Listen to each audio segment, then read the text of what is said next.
KUGAN CASSIUS for Rifle TV in association with MTK Global with the First Direct Arena. I'm joined by Josh Warrington. Josh, majority decision. Majority decision. First of all, talk to me about the scoring. The draw in particular. What can you do? I mean, for me, KUGAN, I always thought we were in control. You know, I think I dropped a couple of rounds just having a little bit too long a look. I think the rounds just seem to fly by, but you know, it's happened in my favour before when I boxed Damagase, one judge had me a complete shot, and I'll be honest and say when I boxed him it won. So sometimes you think, what are these judges fucking looking for? But what can you do? Do you know what I mean? I'm not a judge. I know I won the fight. I felt like I was in control, but yeah, it's one of them things, isn't it? One of them things. What did you make of Martinez today?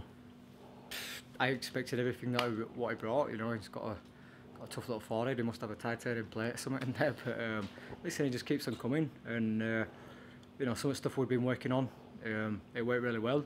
And then I just, you know, fought fire with fire. I played his own game a bit, but I never felt like I was being dictated by him. I never felt like he was forcing fight, or I never felt like he was making me overwork. Or I felt in control. I felt I'd take a walk, and then I think any time I got caught, it was my own fault being a bit lazy, stopping punches in my forehead. But you know, I've had 10 months out, and I've missed it. And it's good to get the rounds on the belt. You know, they're talking about world title, and then it's not good me going in there blasting him out, because I thought at times in first 6 rounds I had him a couple of times, but I didn't pursue it because you know you don't want to be going into some like you know Lee Selby or you know Gary Russell, or I've got mandatory on my WBC Joseph Diaz Jr. without getting the rounds under your belt. Nice to shake off a little bit of ring rust and go on. I was going to ask you about the 10-month out. Was that the right type of fight just to come back into for you? It's boxing, isn't it, Kogi? Yeah. It fucking winds me up at times when you know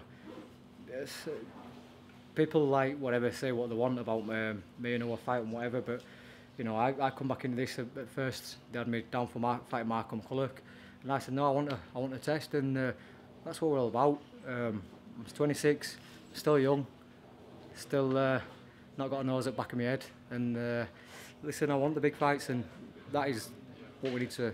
Fights like that is what we need to have, and you need to test yourself from time to time. So yeah, a bit rusty, but I'm happy overall. I'm happy with it. So on we go. All attention swings towards getting you this world title shot. Obviously, the man on my left there could probably answer this question better. You're not supposed to be here. You're barred. Get him out. But Sling him out. Frank, this is, I mean, he's due one now, isn't he? Absolutely, it's a good performance. Got the ring rust out. You know, operation, 10 months out of the ring. Done everything it was needed to do. I don't know what that judge was on. He scored it a draw, but what are you going to do? What are you telling you to do? But you've done extremely well, and well title fight. That's what we're going to work on. You know what? And like as well, you know, fucking heroes on keep behind keyboard going about a punch power and this that and other. I could stand and trade with him, and I could have stood and traded with him even more. So you know what I mean? It's like, and then you know, just did what we needed to do. And like I say, I always felt in control.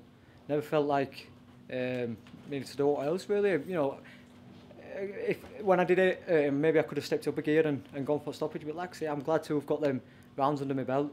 You know, every time I went back to corner, I felt good. So I'm happy with it, and we'll go on. Does it matter which route you take to that world title? Not all. There's not only one world champion. You know what I mean? There's 4 world governing bodies, and I'm ranked highly in all of them. So, you know, we've got options, and time's on my side. So, and with a crowd like that behind me, we've got pulling power as well. So I'm in a very comfortable position, and I think that's the thing. There's a lot of pressure on me without people realising, because we're so close to fighting for the world title. All these could be potentially little stumbling blocks. So I could have gone out there, boxed like fucking Rambo, you know, and tried to have a big war and stuff, and then got caught with a big shot and been knocked out, and then it's all over. I've got to keep on winning until the world title fight comes, and then we'll give absolutely everything. So it's about getting the win. Pressure on yourself, that's what it is. Yeah, it's like pressure exactly. On yeah. but the bottom line is you did what you had to do. Of course, yeah. And everybody was entertained. It was a good fight to watch. And we good to be back, and onwards and upwards. Brilliant crowd as always. Had some names in the crowd today, including Gary Monk. Yeah, we had former Leeds manager Simon Grace in there. We had Jermaine Beckford, who scored a fucking great goal. We had Gary Monk and a few others. So I can't thank them all enough. It's felt like the whole city were behind us, behind me and Nicola and the rest of the fighters. So yeah, it's good. Boxing is back in Leeds. Absolutely. It never went anywhere, did it? It never went anywhere. No, it's just been on the back burner for a little bit. Right, have you got anything you'd like to add, No, Josh? I think that's it. Yeah, Right. good for Cool. good for the time being. All right, listen, Josh Warrington, thanks for talking to iField TV, and Cheers, we'll mate. catch you soon. Yeah, nice one. Thank you very much. Cheers, mate. Cheers, mate. Well, that's done. What are you going back?